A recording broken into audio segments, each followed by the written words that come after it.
क्या है? रावण। और वो क्या है? राकेश टिकैत को बोला है। वो क्या है? बक्कल तार देंगे साढ़े क्या उसका कहते किसी और भूल में हो। राकेश टिकैत हमारे दर्शक हैं, राकेश टिकैत हमारे भगवान है, हमारी आत्मा है राकेश टिकैत। अगर राकेश टिकैत के नाम पे एक भी बात बोलने का प्रयास किया ना उन्हें बक्कल तार देंगे, उसके कोठे में बंद करके गोड़ लाठी देंगे, इतने संटे मारेंगे साढ़े के दिमाग ठीक कर देंगे उसका। हम कहते किसी और भूल में हो। स्वाभिमान सम्मान की साथ नहीं खिलवाड़ होने देते हम लोग। ये जो बच्चे बैठे हुए हैं किसानों के बच्चे हैं, मजदूरों के बच्चे हैं, दलित के बच्चे हैं, ये जोड़ना चाह रहे कि एक बिरादरी के बच्चे हैं। यह सरकार की नीति है, फूट डालो राज करो। और महाभारत भी एक नारी के सम्मान के लिए हुआ था जिसके अंदर कौरवों की पूरी सेना, कौरव खत्म हो गए थे। ये कौरवों की सेना है, धृतराष्ट्र बैठा है, भीष्म पितामह बैठा है, दुर्योधन बैठा है, दुशासन बैठा है जो चीरण कर रहा हमारी बहनों का। और जब हमने 13 महीने आंदोलन किया उस टाइम हमारे पेट की लड़ाई थी, और आज ये लड़ाई हमारे स्वाभिमान और सम्मान की है, हमारी बेटियों की इज्जत की लड़ाई है। अगर इन लोगों ने जल्दी इंसाफ नहीं दिया तो हम इस सरकार की ईंट से ईंट बिठाने का काम करेंगे, सेकंडों में सरकार को खत्म करने का काम करेंगे। यही तो सांसद जी कहे चाचा और ताऊ जो है माहौल खराब कर रहे हैं। चाचा ताऊ ने माहौल बचा रखा है, लोग सुरक्षित नहीं है, नहीं तो कान खोल गए सुनना सरकार। वे 5 लाख ट्रैक्टर भी यही है, 25 लाख किसान भी यही है। या तो सरकार ठीक कर ले अपने दिमाग को, अनस दिमाग को ठीक करना जाने हम दिल्ली की सड़कों पर के बाद ट्रैक्टर तांडव करेंगे। आज पंचायत का फैसला आते ही हम लोग यही मिलेंगे। परसों जब बेटियों के ऊपर डंडे बरसाए गए, सबसे पहले मैं और मेरे साथी यहाँ पाए, हम लोगों ने आवाज लगाई, चिल्ला चिल्ला कर मगा लिया, चिंता न करो, बच्चों के अंदर हौसला बढ़ गया। पुलिस ने हमें घेर लिया, इस गेट से हमें बाहर नहीं निकलने दिया, उस गेट से हमें आने नहीं दिया, और उसके बाद हमें अरेस्ट कर करके नजदीक भी ले गए, 33 किलोमीटर दूर कप्पा सेड़ा बॉर्डर पे ले जाकर हमें छोड़ा, सारी रात बंधक बना कर रखा, और उसके बाद सभी को सुबह छोड़ दिया जो पार्टी के आदमी थे। वैसे हमें शाम के 4 बजे 14 घंटे बाद छोड़ा। क्यों छोड़ा? कि सुप्रीम कोर्ट का फैसला आ जाएगा, कहीं फैसला गलत ना आ जाए और ये किसान दोबारा से आंदोलन पर ना बैठ जाए। हम आंदोलन करना चाहते हैं। दिल्ली आ जाएंगे ट्रैक्टर दिल्ली के लिए तैयार खड़े, तेल के टैंक भरे खड़े, धो धा के पूछ के तेल ग्रीस करवा खड़े कर रखे। 1 कॉल की देर है, ट्रैक्टर दिल्ली आने में देर नहीं है। और मैं पुलिस प्रशासन वालों के लिए भी एक बात कहना चाहता हूँ। जब मैं परसों रात यहाँ पे आया, मैं लाइव चल रहा था, मैंने फोन नीचे का, एक पुलिस वाला रोल लगा। मैंने पुलिस वालों को कहा क्या तुम्हारी बहन बेटियां नहीं है? क्या तुम किसान के बच्चे नहीं हो, मजदूर के बच्चे नहीं हो? तुमने अपने व्यवसाय में क्या लिखा था जब तुम्हारा फॉर्म भरा गया था भर्ती होने के लिए? याद करो मगर अपने आप से। उन्होंने कहा जी कृषि या मजदूर, यही तो व्यवसाय लिखा, किसी ने नेता का बेटा नहीं लिखा, कुछ नहीं लिखा।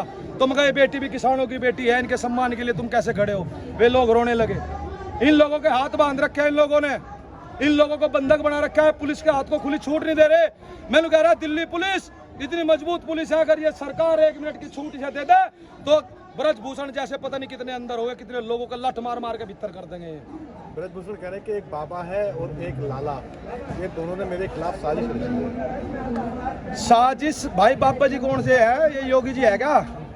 रामदेव की बात कर। अरे लाला रामदेव है वो, तो उसकी नहीं कह रहा मैं, तो मुझे पता है ये कहाँ बोल रहे और वो कहाँ बोल रहा। मैंने कह रहा एक बाबा योगी भी है, और मैंने कहूँ उस बाबा योगी से, बाबा जी तुम तो पूरा काम ठीक कर रहे दिल्ली यूपी में, इसका भी ठुकवा ठुकवू दो, लोग तुम्हें पूछ जाएंगे। अतीक अहमद को मरवाड़े में क्या मिल गया? वो हिंदू मुस्लिम नहीं हुई थारे पर, तो जय श्री राम के नारे भी लगवा दिए, चुनाव भी हो गए, चुनाव में फिर भी हारोगे तुम। और 2024 में इस सरकार का इलाज पूरा करेंगे। पहली बार आधी डोज दी थी, पूरी देंगे।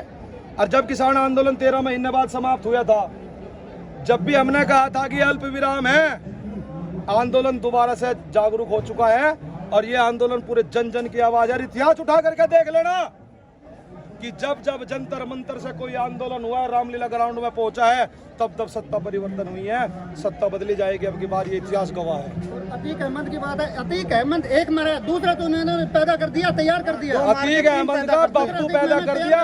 और भाई अतीक अहमद भी सांसद था, यू भी सांसद है, इतना भेदभाव क्यों है? वो मुसलमान था, यू हिंदू है क्या भेदभाव? इसलिए भेदभाव कर रहे हो क्या? अगर मुसलमान को मारकर मुसलमान बना दो, ऐसे मरवा दो ना, वो भी सांसद यू भी सांसद, सेम डिग्री। वो भी अपने क्षेत्र का हिटलर था, यू भी अपने क्षेत्र का हिटलर है। अब सरकार ने क्या काम कर रखा? थोड़ा बड़ा है। सरकार ने काम कर रखा, हिटलर वाली चाल पे चल रहे जू के तू। हिटलर का इतिहास उठा के देखना, पढ़ना उस किताब को ही मोदी जी पढ़ रहे, उसे मन न पढ़ी। हिटलर जब संसद भवन में गया था, एक मुर्गा लेकर गया था, उसके सारे पंख निचोड़ दिए थे और ले जा करके नीचे जमीन पर छोड़ कर दाना डाल दिया था, तो मुर्गा पीछे पीछे चलने लगा था। वो कह लगे ये जनता है, जितना नोचो दाना डाल दो पीछे चल जाएगी। तभी तो देश का प्रधानमंत्री क्या, देश के 80 करोड़ लोगों को हम राशन दे रहे हैं। अरे प्रधानमंत्री जी ने राशन नहीं चाहता, इन लोगों को रोजगार चाहिए, रोजगार। किसानों को अपने फसलों के भाव चाहिए, और जो यहाँ बेटियां बैठी है इनको इंसाफ चाहिए। इंसाफ पर मैं कह रहा हूँ, ये देश की जानी मानी लड़कियां हैं जो गोल्ड मेडल लेकर के आई है, देश का तिरंगा विदेश में फहराया है, और ये अपने इंसाफ के लिए इतना संघर्ष लड़ रही है। तो देश की दलित बेटियां और बाकी बेटियों का क्या हाल होगा इस देश के अंदर, जिनकी आवाजें गांव के गांव, घर के घर में दफन कर दी जाती है। ये सोचने की बात है। मेरा देश का दुर्भाग्य है, नाम दे दिया बेटी बचाओ बेटी पढ़ाओ। अरे क्यों तुम्हें शर्म नहीं आती? इन बेटियों को इंसाफ दो। अगर इंसाफ देने की हिम्मत नहीं है तो 5 मिनट के लिए हमें प्रशासन की अनुमति दे दो, हम आज ही इलाज कर देंगे इनका। महात्मा विदुर ने जवाब दिया, 1/3 दोषी अपराधी, 1/3 दोषी संयोगी और 1/3 दोषी मूक दर्शक। तो जो ये लोग मूक दर्शक बनकर बैठे हुए हैं ना, इन बेटियों के इंसाफ के लिए नहीं आ रहे खड़े होकर, उनके लिए बात है या तुम्हारी आने वाली औलादे गूंगी बहरी पैदा होगी। और देश में पहले भी आपने रामायण देखे होंगे, महाभारत देखे होंगे। रामायण भी एक नारी के सम्मान के लिए था, जो युद्ध लड़ा गया, लंका खत्म हुई।